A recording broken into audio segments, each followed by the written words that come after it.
Ladies and gentlemen, did you know that nobody knows, in addition to the classic rock and everything else, I dare you to try and stump Tom Nelson on classic Star Trek trivia.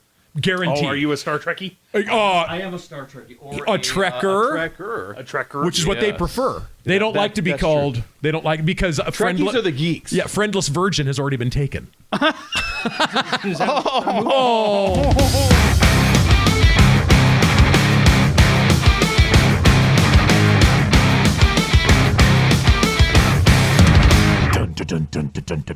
Ladies and gentlemen, boys and girls, it's time for Rock and Roll, the podcast, featuring Dr. Nick Redbone, Tom Nelson, and me.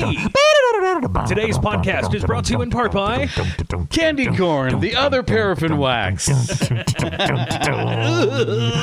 the way, I like candy corn. Oh, there's one proper way to eat candy corn. Throw the entire package in the garbage. Yeah. See, I did that for him because I know he hates candy corn. Just I didn't know that you love it. Yeah, I like the candy, especially the candy corn that features the little slice of chocolate in it. Okay, look. Which is, I didn't know about this. What? Well, it's not real chocolate. I mean, it's, of course it's the not. chocolate It's favorite filled? garbage. It's the chocolate that sixlets are. Right. Yeah. I'm with you. It's the yeah. Okay, it's been too long. Look, I bet you like circus peanuts too. No. Oh, I forgot about those Circus things, peanuts. man. No, man. circus peanuts. Yeah, awful. Yo, but even as a kid, really? Oh, I mean, circus peanuts, candy corn, and Necco wafers. No one should ever put those in their mouth. You know, I can do the Necco wafer, but it's not my first, second, or third choice. Okay. But if somebody passes me the Necco wafers, I am sort of like a garbage disposal, so I'll eat them. But Okay. circus peanuts, no. No. And Okay. as an older person, you just described what was always in my pumpkin as a kid during Halloween. Those were It was all of that stuff. I just named the three candies that were available commercially at the time. the only three. Otherwise, it was popcorn balls and an apple. Tell us more tales of the 70s, Tom. It is welcome to Rock and Roll the podcast, and today, as you can see, we are, to reintroduce you to us, we are three guys that have been in the radio business or the music business in one way or another for 30-ish years. 100. Yeah, for about 100 100. years. We'll just be like every business we've ever done an advertisement for. With a combined experience of 75 years. Yeah. It doesn't work that way, guys. Well, you've got 21, I've got 20, Tom's got 30? 30? Yeah, 30. Yeah, Roughly. so there we go. Yeah. roughly So 30. combined 80 years. Combined? Combined years. You can't do math either. No, I cannot. That's why I do radio. We have you for the math. So today we are talking about, and this one's completely selfish on my part. It's so autopilot, but I think we all. Where are you going, Brock? Where are you going, Brock? Just making sure I hit the button. What the hell? He just got up halfway through the podcast just to make sure he started recording it. Yeah, well, it's one of those days. I'm playing catch-up from yesterday. Yesterday was not a great day, and so... By the way, diarrhea could happen at any point today during the could you pop up a graphic of diarrhea warning and like have it blinking but have it in brown script? Yeah, sure. Could you put that right here somewhere? Okay, that'd be fantastic. Yeah. That's Brought to you by Pepto-Bismol. It coats, soothes, relieves. But this podcast today we're talking about guitar heroes, and this was a multi-generational one, I think. But there's sort of a spooky end to this one, and we'll get to it in a minute. The guitar hero, I think, to define it, and I think maybe that's where we should start, is, in my mind at least, the guitar hero is a guy who isn't just another member of the band. He's not just, the guy playing guitar behind the singer. The guitar hero is a guy who really steps out as like another star in the band because of his playing. Led Zeppelin's a perfect example. Robert Plant was the front man, the voice, the blonde-haired, shirtless singer. Jimmy Page had his own, cut of the stardom in that band. He wasn't even a backup singer. He just played guitar, and he became an icon because of it. I almost think it's easier to become the guitar hero if you're in a band with only one guitar. Well, But yeah. because you can have the lead singer and then the guitar player as well. Right, But sure. In most of the bands that I listen to, little three-piece pop punk outfits, it's the lead singer / guitarist, Right. bass player, and drummer. Okay, sure. And I think even in like the Beatles, biggest band of all time, I wouldn't say George Harrison is a guitar hero. I would say George Harrison is one of the 4 Beatles and very much a star, but I wouldn't call him a guitar hero. What about you, Tommy? Because you're kind of giving me the stink eye on that one. No stink eye. Maybe pink eye. But Oh, no stink great. eye. Someone farted on Tom's Pillow again. No, I know what you're saying. And as far as in the echelon... Huh? You're lucky it wasn't me farting. Yeah, Okay, that's good. right. Oh, Diarrhea it wouldn't alert be a fart. again. It wouldn't be a fart. Pepto-Bismol. With Harrison, I agree with you. I mean, he's not maybe in the echelon. Oh, come on. Come on. Okay. Thanks, everybody. And we're out. That's the very first fart on Rock and Roll, the podcast. You're right. We made it to what, episode 12? Yeah. Okay. That's episode actually 12. very impressive. It is. It really is. I did good. It really know is. that you held out that long. That was fantastic. Where the hell, Tommy, do you want to try to pick up where you left off? Well, that was it's a stinker to try and pick up from. Hey-o! Harrison. Hey, George Harrison. I get what you're saying. I don't know if he would be in the echelon of, say, a Page or a Hendrix. But that being said, he stands out. You know that thin, reedy guitar sound. But For sure. Again, does that make him a guitar hero? Yeah, and maybe not. For instance, I would even say, and once again, and I may be completely off base on this. My take on, and I'm open to being wrong on this for sure. Like I think of bands like, like I love the Allman Brothers. Love the Allman Brothers.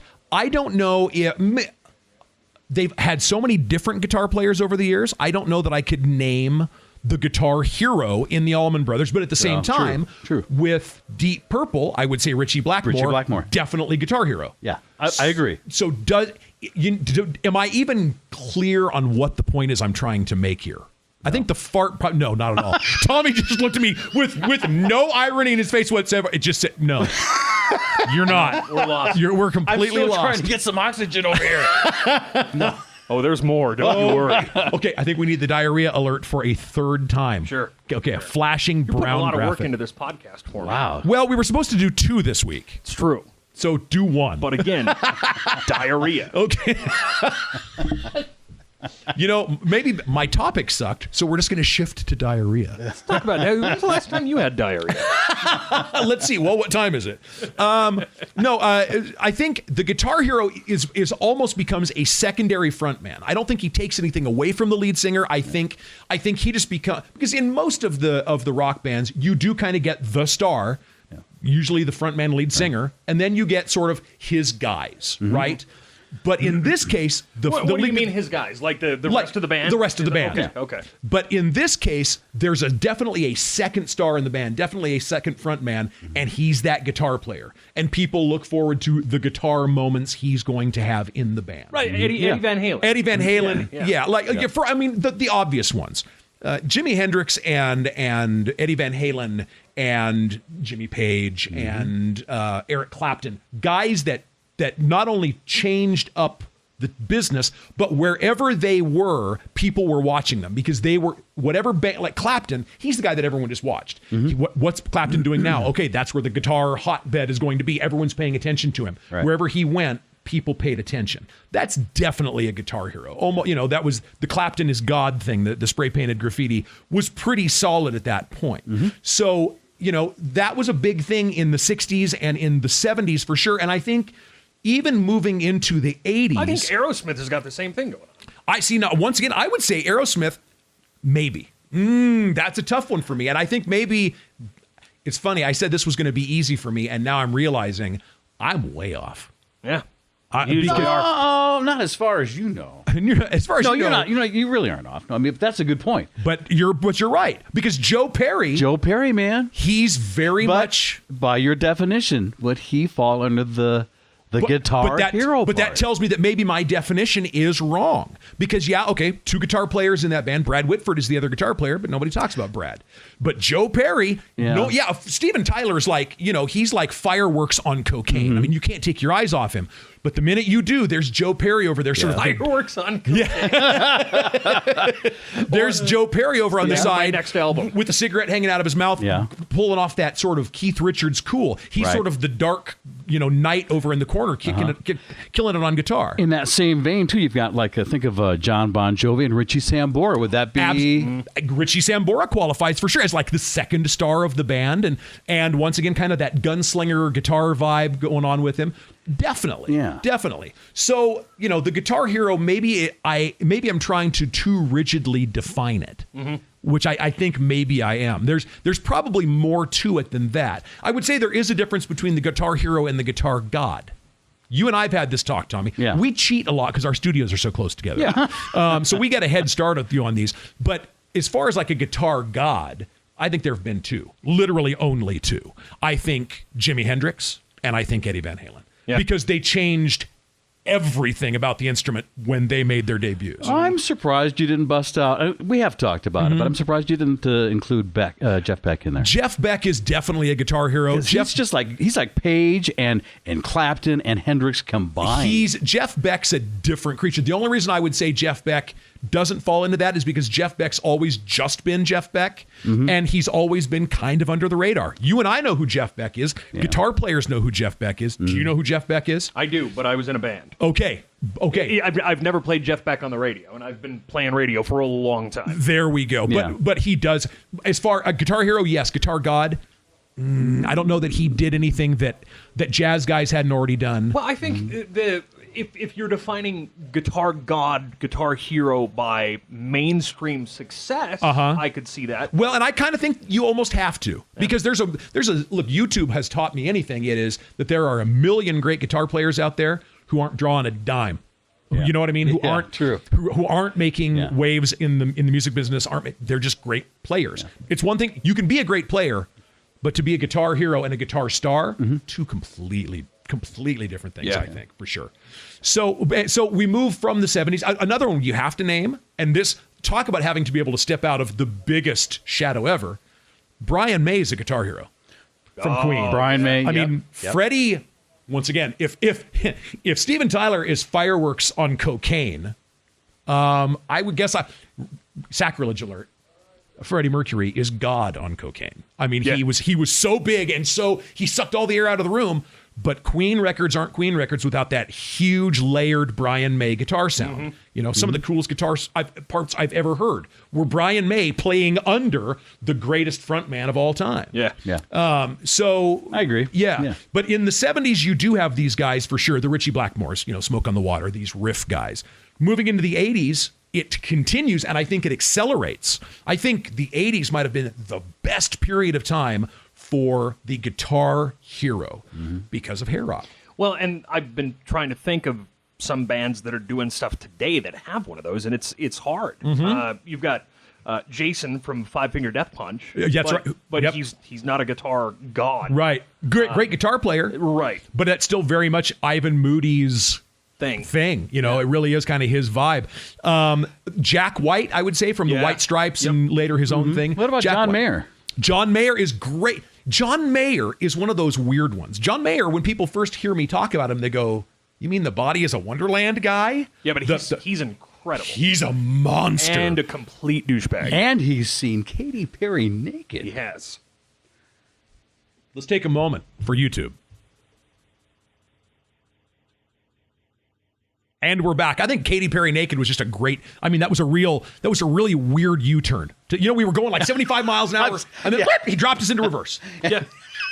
But if there leave it to the old guy to get pervy on Katy Perry. If there ever was a good reason to take a break, though, Katy Perry naked. Yeah. No, John Mayer's a monster guitar player. Yeah, he is. And all guitar players know it. He's an absolute beast. If you look at the 80s. That's kind of when I started to discover guitar, and then early 90s was when I started to play, late 80s, early 90s. And I can remember Guitar World magazine. I was always reading Guitar World magazine, and every time the cover, especially in the 80s and 90s, was always the flavor of the month in whatever hair band was currently doing things. And the labels would take the guitar player from the band and try to manufacture a guitar hero, not taking away from their talent, but they knew what they needed to do. So they would pimp these guys out, the labels would, to the guitar magazines. And of course, the guitar magazines said, absolutely, we would love to have these guys on the cover. We'll feature a lesson from them inside. We'll do an interview with them, the whole 9 yards. So as a result, I learned guys like the Wingers lead guitar player was Reb Beach. I knew Warren DeMartini from Rat. I knew George Lynch from Dokken.